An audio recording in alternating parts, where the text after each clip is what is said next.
These are the words of Jesus to the church in Smyrna. To the angel of the church in Smyrna write, These are the words of him who is the first and the last, who died and came back to life again. I know your afflictions and your poverty, yet you are rich.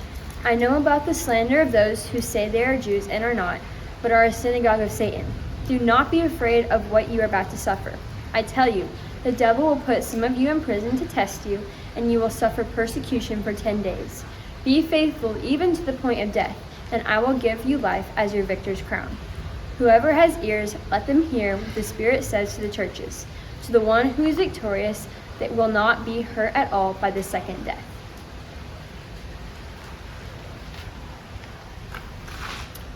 So we're coming to you today from the city of Smyrna.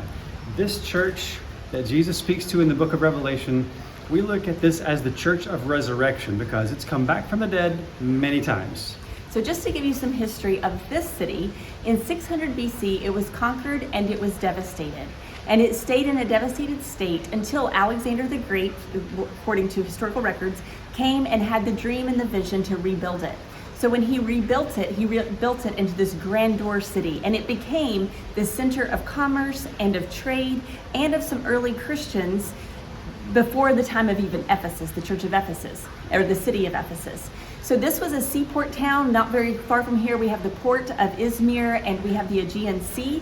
And so again, this would have been a great trade route that took place in the city. It was also a place of Roman worship and the cult of the Roman Empire. And the famous thing about the city itself geographically are the mountains that ring the city. They say it's like a crown. And so this was called one of the imperial cities that represented the crown of the Roman Empire.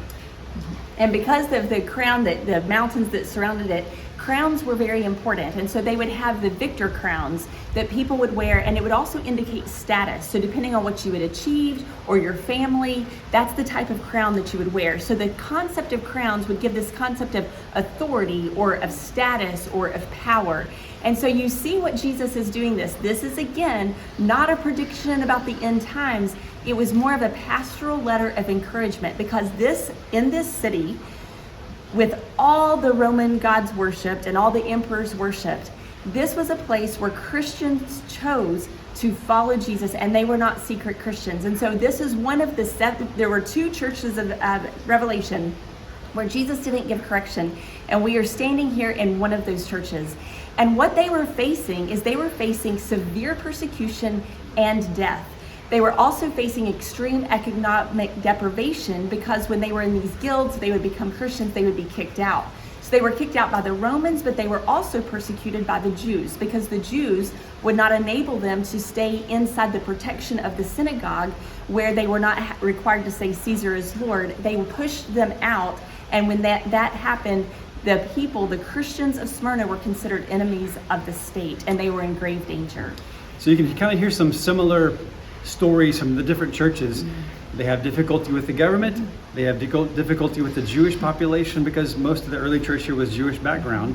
And so when the Jews kick them out, then they face difficulty with, they're no longer under the minority protection. So then they become exposed. And so Jesus here tells them, you're going to face some difficulty for 10 days. You're going to face some difficulty, but don't worry, I'm with you, and you're going to come through the other side. And what's interesting about this particular place is that because of the devastation of 600 BC and then the rebuilding, they were fascinated with the idea of death and rebirth. And so in this city, that in much of their literature, they talked about once being dead and then being made alive again. Because of their fascination with death, they also really valued the myrrh. And this became a major export of the city, was its myrrh. So when you think about that I think it might have been this the only place that was allowed to actually export the myrrh. This was a hub for that spice. And so you can think of a couple times in the Bible when myrrh is used, right? So the first time would be at the birth of Jesus and at the death of Jesus. So there's two clearly times that myrrh is used. Perhaps it came from this city. We don't know. We don't know, but there's good evidence that it possibly did. And so when you think about a place that's fascinated with death and then life and myrrh, which was used in burial, it's interesting to think, as this was it exported to the place where the wise men came and they brought that myrrh as a gift for toddler Jesus And was it the myrrh that he was anointed with? So it's just one of those things that you think about, that you think, wow, when Jesus looked at this city, what was he saying to the church here? And he actually takes the context of the city again to speak about himself. And he says about himself, he says, I am the first and the last. I was once dead, but now I am made alive. And so from that place of true empathy, Jesus speaks into the church saying, I was one of the ones, I suffered greatly, and yet I was brought back to life. So he's encouraging in this pastoral letter about how the church is supposed to stand strong in the midst of the suffering. Now, what the interesting thing about this, in the idea of these ancient times, there was the concept of tribulation. And with the idea of tribulation, it was where the criminal or whatever would be laid on the ground, and they would put a stone on the chest, and then they'd put another stone on the chest, and then another stone on the chest, until the person would finally suffocate. When Jesus is speaking to this church, he's using the idea of tribulation, and he's saying, I recognize that you're up under 3 levels of intense struggle. First, the poverty. They were kicked out of the guilds, and so he's talking about that they were under incredible economic deprivation. Yet he gives this little aside that he says, yet you are rich. So it's like Jesus is saying, the world knows you're poor, yeah, but you're so poor. In my opinion, you have all the wealth in the world. Absolutely. So he's kind of like saying, it's this like, remember though, you've got spiritual wealth that others don't understand. So it's again that pastoral encouragement. Then he says, I know that you're also under extreme persecution from the Jews. And he says that these Jews come from the synagogue of Satan. And it's because they've been kicked out. And there's some commentators that will talk about that what this idea is that the Jewish people were supposed to be the light to the nations, and yet they are the ones that are pushing the Gentiles out of the synagogues. They're the Jewish believers. The Jewish believers or the out Gentiles. and the Gentiles, both, in this city. And so he's talking about like the slander that you're up underneath is another stone, another bit of tribulation. And then the third, he talks about you're under intense suffering, but then he promises more suffering. And he uses the number 10. And that's the idea of not like a literal 10 days necessarily, but 10 is a word for completeness.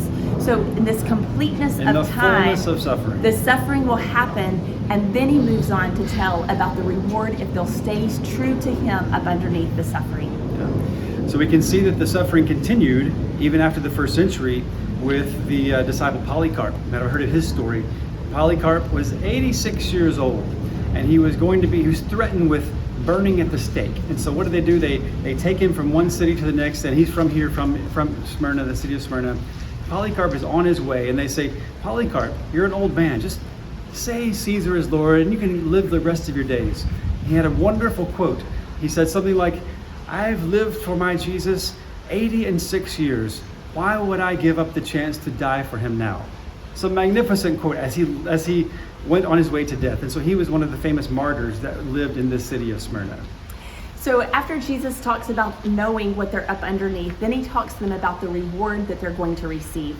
And it's amazing again how he uses the contextual clues of the culture of what they understand. And he says, if you'll remain to me, if you'll hold to me in the midst of all of the suffering, in the midst of death, I am going to give you a crown of life. So you have the crown, and you have the life, again, the resurrection life, the crown of the city.